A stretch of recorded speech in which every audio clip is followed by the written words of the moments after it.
Hey, how's it going? This is Josh from Books by Josh, and I want to thank you guys for joining me for Chapter 2 of Private Eye, the first adventure at Jason's Street. When we last left Jason, he had set out for a very important meeting, as he so put it. So he just stepped out the office, so let's see what happens next. Chapter 2. Jason had to take 3 different trains to get to his meeting. The meeting place was a bar in Brooklyn that could pass as a condemned building. It wasn't the first time Jason had entered this establishment, but he wished it was his last. The bar somehow managed to look worse than the new office did. Saying that it was run down would be a compliment. You could tell that the owner did not care about attracting new customers. Jason's friend loved this specific bar, but Jason loathed the place. Other than regular drunks, the place was always empty. Like always, you're late, said a voice from the bar.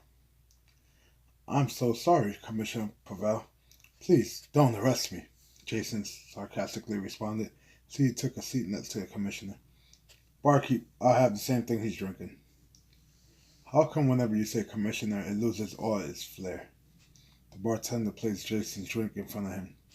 I'll be taking that, Pavel said as he grabbed Jason's drink. Before Jason could react, the commissioner had downed it. Can I get a double your best single malt scotch neat? Out of the corner of his eye, he could see the commissioner ordering himself another drink. Don't forget, all my drinks go on his tab, he said as he pointed at Jason. This time, Jason was actually able to receive his drink. Unlike Pavel, he wanted to enjoy his drink, so he sipped at it. So what are you drinking, Pavel? Vodka. I grew up drinking, and God knows I will die drinking it, Pavel laughed as he said his joke. Why? Is it because you're Russian? Of course. So what made you want to see me? Can't I spend time with my favorite detective? Also, nice work on the homicide case. I'm proud of you and Ryan. At least we were able to save the girl, he said, taking a sip. The commissioner remained quiet. She did make it, didn't she? The commissioner took a drink and shook his head. Damn it! What more can I do? Jason slammed his fist down on the bar, spilling some of his whiskey. Don't beat yourself up over it, son. You did your part. You caught him. It just gets me that throughout the whole chase he pleaded he was innocent. But look at what that monster did. Just look at all the bodies he piled up. We don't know what goes through a criminal's mind. Sometimes they will sell anything to seem innocent. You would know. How long have you been doing this? 50 years? Only 30 years. I can still teach you a thing or two, Pavel commented as he ordered another round of drinks. Jason looked up at the ceiling. He couldn't get Jessica out of his head. He felt that there was a connection between them. How was it back in Russia? He asked Pavel, trying to get his mind off of Jessica. Russia was a war-torn nation. Sometimes when I close my eyes, I can still see it. Houses on fire. The sound of women and children screaming. My best friend died in my arms. I had to use him as cover. Bullet split his head into the blood splashed onto my face. He shuddered as he retold the story. His hands shook as he grabbed his drink. They calmed down after he had ingested the alcohol. You're lucky, Jason. Your father did the right thing moving to the States before the war reached your city. I don't know if that was the right decision. When I hear these stories, I think it would have been better to fight for our country. He just ran away like a coward. Who knows what the outcome could have been if we stayed. The war was horrible. I would not wish my experiences upon anyone. Your father's number one priority was his family. He knew that staying meant almost certain death. Jason took out his wallet. This round is on me. 2 more drinks. Leaving already? The party just started. I didn't even tell you my kidney stone story. I actually have a new case. The bartender brought them their drinks. Work? You still haven't recovered from your last case, Pavel said. while grabbing his drink. Just a bit of pro bono, Jason said as he threw his drink back. I didn't know you were the generous type. I should get you to do some pro bono work for the city. I think you've had enough to drink. We put another criminal behind bars. We should celebrate, Pavel said as he raised his glass, signaling the bartender to bring another round. No, I'm at my limit. Plus, I'm working on the case right now. You can't show up at the client's house stumbling now, can I? I understand. Next time, bring Ryan down here. I've always wanted to see him drunk. I'll ask him come next time. Jason stood up, gave Pavel a friendly hug before heading out. Once outside, Jason began admiring the neighborhood. It wasn't the cleanest neighborhood, but the buildings were beautiful. Brownstones as far as the eye could see, each standing the test of time. As Jason walked through the streets of Brooklyn, he passed abandoned factories. Half a century ago, this neighborhood was the place to be. Now, not so much. There was one factory that made Jason stop in his tracks. The old McGregor factory. The closed down factory was Jason and Ryan's first big case. The case also brought the detectives in contact with Pavel, who was a police captain at the time, 4 years ago. The factory was used by a serial killer to stash the bodies of his victims. The killer targeted middle-aged women. He had his way with them and then disposed of them in the factory. Jason and Ryan were hired to find the missing mother. They found her dead body inside the factory. After contacting the police of their finding, Jason and Ryan were hired as consultants on the case. The serial killer, which had run rampant for half a year, was brought down by Ryan and him in a matter of a week. Jason started walking again. Halfway down the next block, he grabbed his phone out from his pocket. He was tempted to call Jessica, but he was nervous. Jason began to imagine how the media would tell his story. NYC's best detective. Scared to talk to the opposite sex. Read more about it on page 3. Jason laughed at the thought. Everyone believes detectives have their pick when it comes to the opposite sex. The clients are usually dealing with the loss of a loved one or a cheating spouse. Jason and Ryan were constantly working cases, so his social life was non-existent. For some reason, Jason felt he had a connection with Jessica. He had spoken to hundreds of clients on the phone, but he was never this nervous before. This call wasn't so much about the case, but rather personal. The case wasn't only about catching the stalker, but also seeing if there is a connection between him and her. I have delivered heartbreaking news to clients. This call is nothing compared to that, Jason said to himself in his mind. After his little affirmation, he scrolled through his contact list and tapped on Jessica's number. He immediately regretted his decision. After 3 rings, he ended the call. As he was about to put his phone back in his pocket, it started ringing. The number that was calling him was none other than Jessica. Hello, this is Jason, he answered the phone. Oh, hi Jason, this is Jessica. I just missed your call and decided to call you back. I was actually calling to set up another meeting. Do you have time to meet up now? Jason took out his keys and started twirling them. He often did this when he became nervous. I actually wanted to go to the mall to pick up a couple things. That actually works. I'll see you soon. Jason hung up the phone and began walking to the nearest corner. Luckily, when he arrived at the street corner, a yellow cab pulled up to the curb. As soon as the passenger got out, Jason jumped in. Where to, sir? The cab driver asked as he began to drive. 1727 Cardinal Avenue. Dean. Have we met before? You do look familiar. No, I simply read your name off of your medallion. My job requires me to be a very observant person. What do you do for a living? I'm just a simple private investigator. I knew it, but I can't believe it. You are Jason Street. Guilty as charged, he said, while he handed Dean one of his cards. This is the first time that an actual celebrity has been in my cab. Do you need me to turn on the air conditioning? Because you seem to be sweating quite a bit. Jason took out his phone and looked at his reflection. Can you turn on, if you don't mind? I must be sweating from some whiskey I had earlier.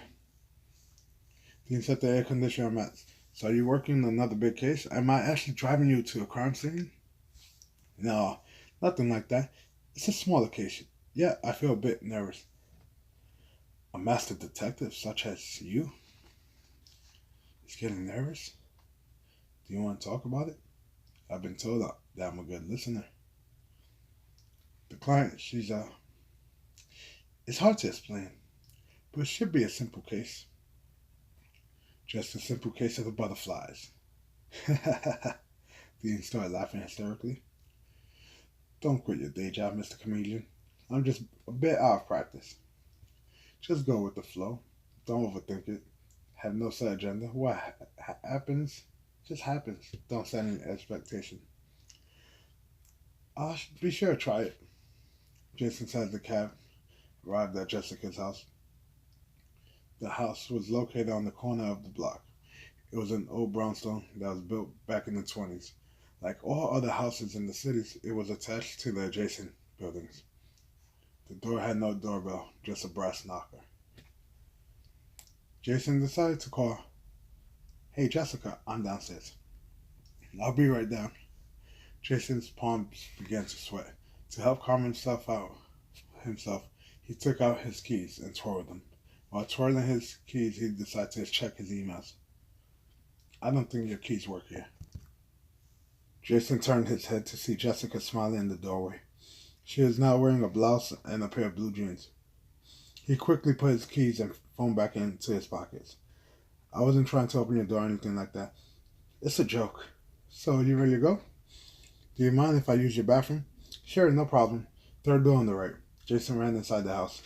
The last thing he wanted was for him to need to use the bathroom in the middle of an investigation. While on his way to the bathroom, Jason began to notice the little things around the house. Picture of a blue dress caught his eye. Once he opened the bathroom door, the smell of lavender filled his nostrils. The whole ordeal took only a few minutes. Thanks for letting me use your bathroom, he said as he walked back outside. No problem. Do you want to drive to the mall or walk there? I parked a couple blocks over. I think we should walk there. It'll give us time to talk. Jason walked down the stairs onto the sidewalk. So, what's your favorite store in the mall? That's your first question? I thought you would ask me of what I did for a living, or how could someone like me to afford a brownstone in Manhattan. You're a weird one, Mr. Streaks, she said as she joined him on the sidewalk. I often find that when you ask a question that someone is not expecting, they will usually answer a question that wasn't asked. If you want to tell me about yourself, then feel free to. But before you do, please stop with Mr. Streak. You're making me feel like an old man. I design women's dresses for a living, and my favorite store in the mall is Lisa's Boutique on the third floor. Whenever I go to the boutique, I see the joy in the person's eye as they try on my creations. Might sound a bit girly, but their joy brings me joy. So was that red dress this morning designed by you? No, I never wear anything I design. It will make me feel weird. Other than visiting Lisa's Boutique, what else do you do in the mall? I usually just go to Coffee Hut in the food court. I can spend the entire day there. I take it they offer free Wi-Fi. They do, but that's not the only reason I can spend an entire day there. I get to see what people are wearing, gives me inspiration. So, Jason, what is your plan? I really don't have a plan per se. Each case is different. There's no set plan of action. Do you think that you will be able to help me? We never spoke about payment for this case. Don't worry. I will be able to take care of this. Once this case is done, just write me a check for whatever you feel is fair. I haven't taken a stalker case in over a year, so I actually don't know how much to charge. If you haven't taken one of these cases for so long, then why did you happen to take my case? I saw a person in need of help. I don't want to see your life get ruined by something so trivial. I just need you to trust me. Just go along with whatever I say. Jessica, are you able to do this? Jason, I do trust you. Okay, because the stalker might be watching us at this very moment. Don't turn around. If he's here, then let him be. What I need you to do is to pretend to be my girlfriend.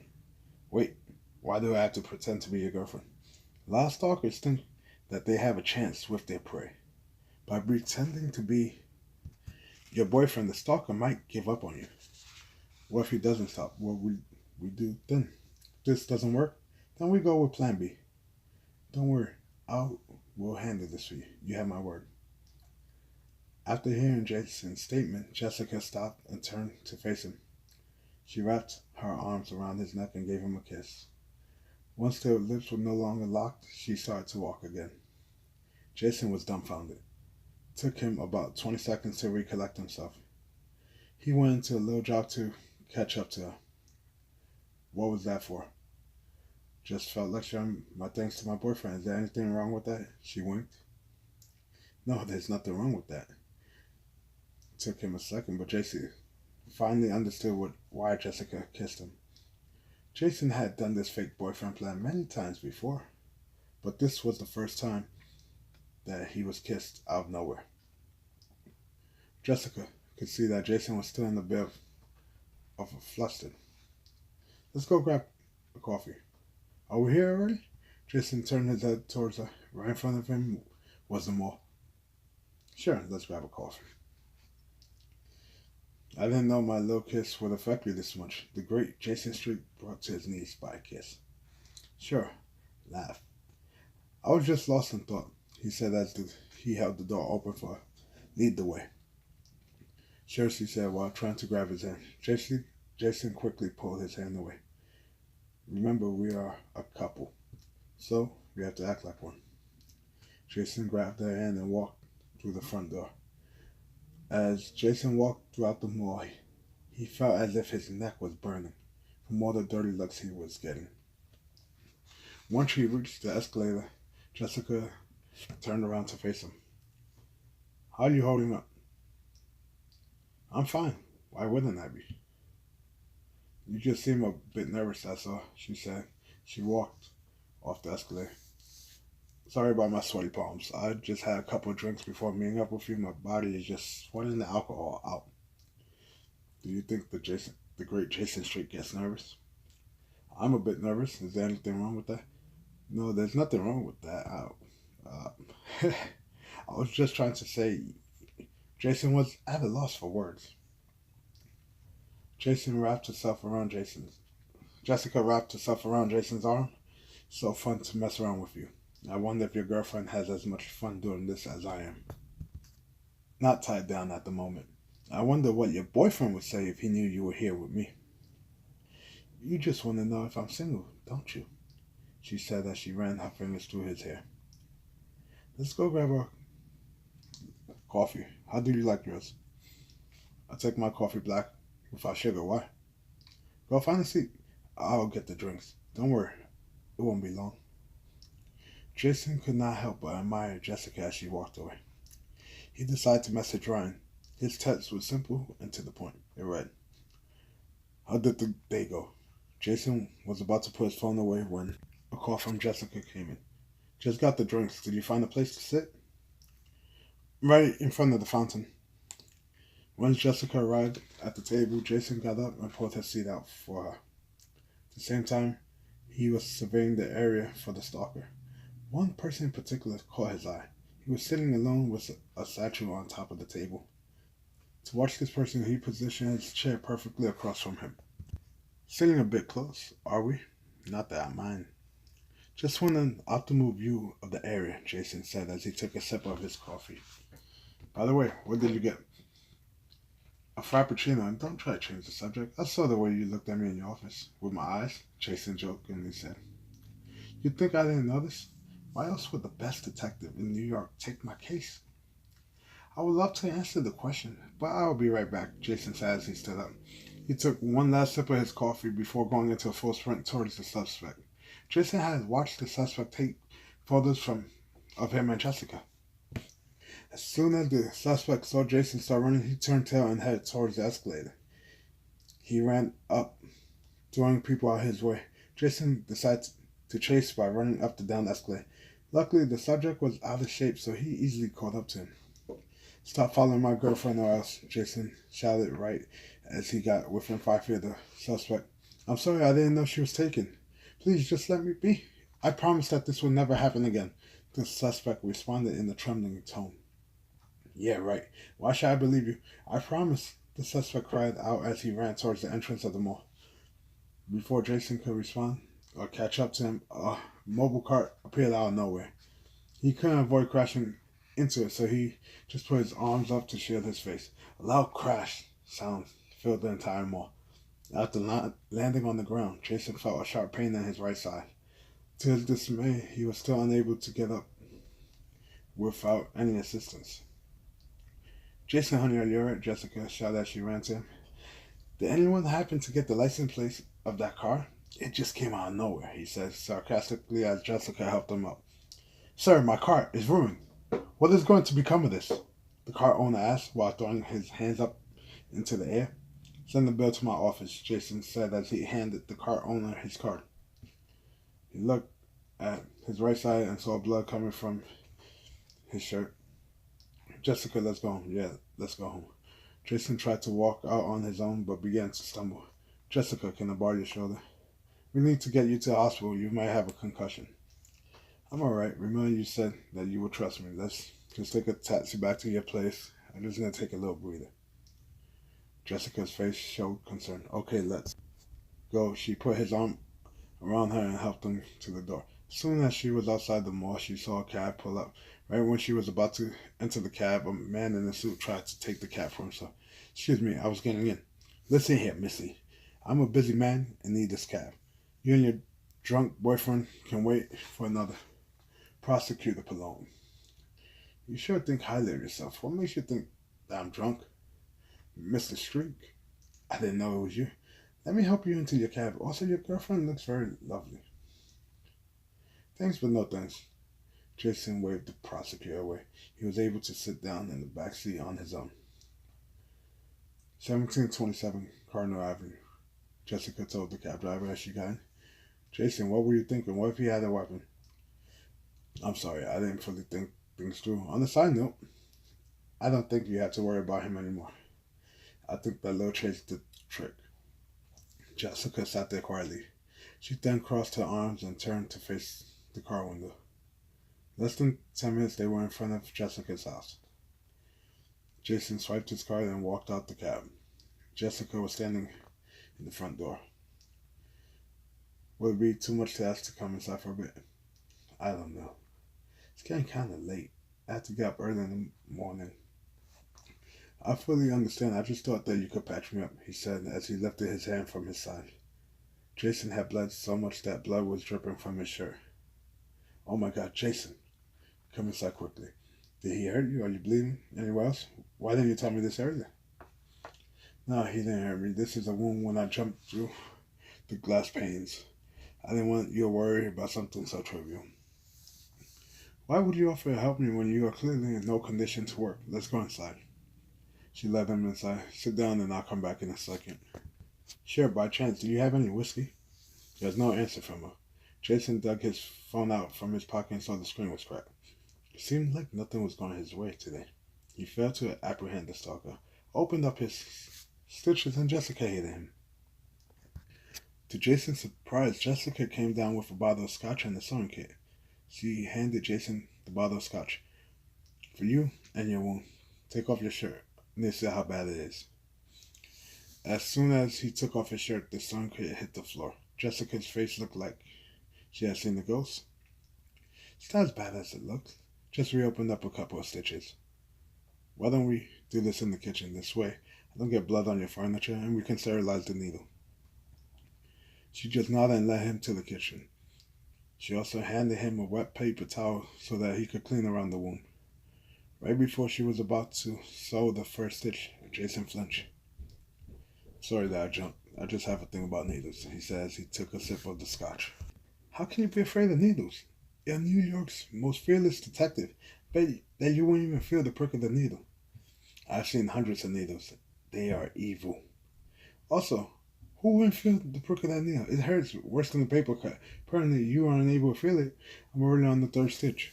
Jason looked down and saw the needle and thread sticking out from his skin. Just the sight of the needle sent shivers through his body. Just let me know when you're done, he said, while taking another sip from the bottle. After half an hour and half a bottle of scotch, Jason's wound was fully sewn shut. Jessica was now dabbing the area around the wound to remove any remaining blood. When she began cleaning the wound, Jason let out a small grunt. Are you okay?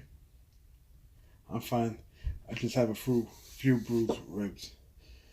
Is it from when you collided with the cart? Jessica asked as she grabbed the bottle of scotch from him. She took a drink from the bottle. Now that you're stitched up, you shouldn't move around as much. We wouldn't want the stitches to open up again. I bruised my ribs working another case last week. Crashing into the cart just made them hurt a bit. It's getting kind of late. I think I should head home. Since you never finished your coffee, I was going to make a pot. If you have to go, then I understand. I can never turn down a cup of coffee. Do you remember how I take my coffee? You take your coffee straight out the pot into the cup. Go have a seat in the living room. I'll bring it out to you when it's done. Jason walked back into the living room and sat down. He wanted to put his shirt back on, but it was stained with blood and a bit torn. He decided it was best to leave the shirt off. He pulled out his phone to see if Ryan had responded to his message. That's weird. What's weird? Jessica asked as she walked in with 2 coffee mugs. She handed Jason his coffee and sat next to him. It's weird that I haven't heard back from Ryan yet. I wanted to see if the workers finished fixing up the office. If it still smells like paint, then I'm not going in tomorrow. This is why I didn't want to move our office. So why did you move your office in the city? Where was it before? Jason took a sip from his coffee. Our old office was in the middle of nowhere. Staten Island. Moving to Manhattan was Ryan's idea. I would rather just stay there or move to Brooklyn. Staten Island, your old office was there? Surprised you had any clients to begin with. That was also Ryan's idea. I wanted to have the office in Brooklyn, but he wanted to pay close to nothing for rent, so we end up there. Thinking of that ugly office makes me want to finish this bottle of scotch. Let's change topics. Why live in the brownstone? I inherited it from my parents. She took a long drink from her coffee. They passed away in the car accident 5 years ago. The entire estate was left to me. So I decided to stay in this old house. Call me sentimental, but I think they would have wanted me to live here rather than selling it.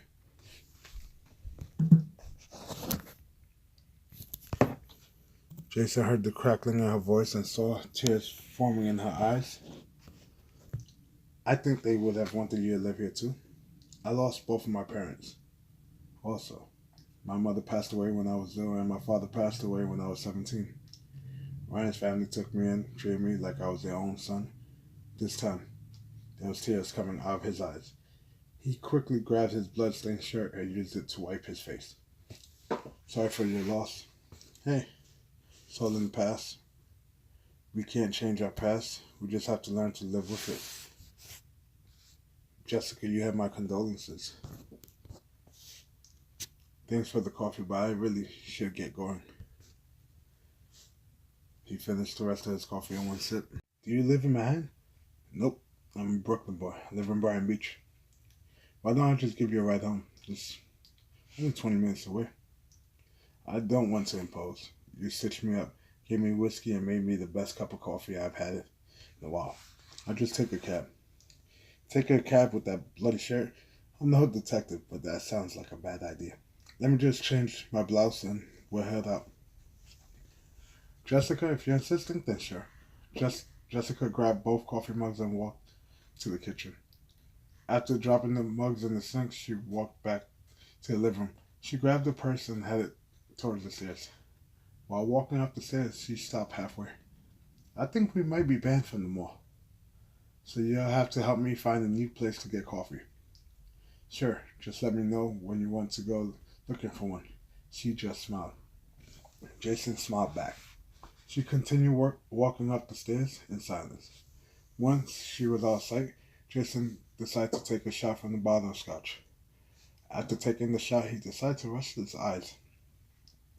He knew that it would take her some time to change outfits. In no time, Jason was sound asleep. "What time is it?" Jason said out loud as he was woken up by the vibration of his cell phone. He grabbed his phone and saw it was nearly 11 p.m. "Hey, Jessica, are you alright? It's been over half an hour. I can just take a cab." There was no answer.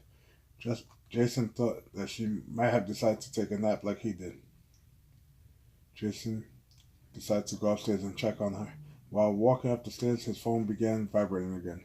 He tried answering it, but the broken screen wouldn't allow him to. Once he reached the top of the staircase, he felt a breeze. Other than the breeze, there was a door that was cracked open with some light shining through it. As he walked towards the door, he noticed that the hatch to the roof was open. Instead of walking to the door, he went to inspect the ladder that led to the roof. There were fresh blood driplets on it. He quickly took out his phone and unlocked it with his fingerprint. "Call Pavel," he said to the voice control on his phone. "Jason, where are you? I've been trying to get in contact with you for a while now," Pavel shouted. "Whoa, calm down and listen. I need you to send a squad car to 1727 Cardinal Avenue." I think before he could finish, Pavel cut him off. "Jason, there are some squad cars on their way already. We received an anonymous tip that a young girl had been attacked in her house. The description of the culprit matches you perfectly. What's going on?" After listening to Pavel, Jason ran to the room with the slightly open door. He swung open the door and almost fell back in horror. Jessica was lying in the middle of the master bathroom in a pool of her own blood. "Jason, are you there?" "Don't tell me this phone dropped the call." "I'm still here. Send the ambulance. Jessica has been stabbed. I think she might be dead. I'm going to check her pulse now." "Don't touch the body. Get out there now. The police are on their way. Find a way out. Someone's trying to set you up. We can fix this as long as you're not behind bars." I'll contact you when I can. For now, sit tight. Try not to lose your job, Commissioner." Jason hung up the phone and knelt down next to Jessica's body. "Jason, is that you?" Jessica asked in a faint voice. The sounds of police sirens filled the air. "Yes, Jessica, it's me." "Jason, I'm going to find out whoever did this to you and make them pay. You just stay with me, okay? Remember, we need to find you a new coffee shop. Go and get help. Can you do me a favor and promise me that you'll wait for me or the police?" She moved her head up and down slightly in acknowledgement.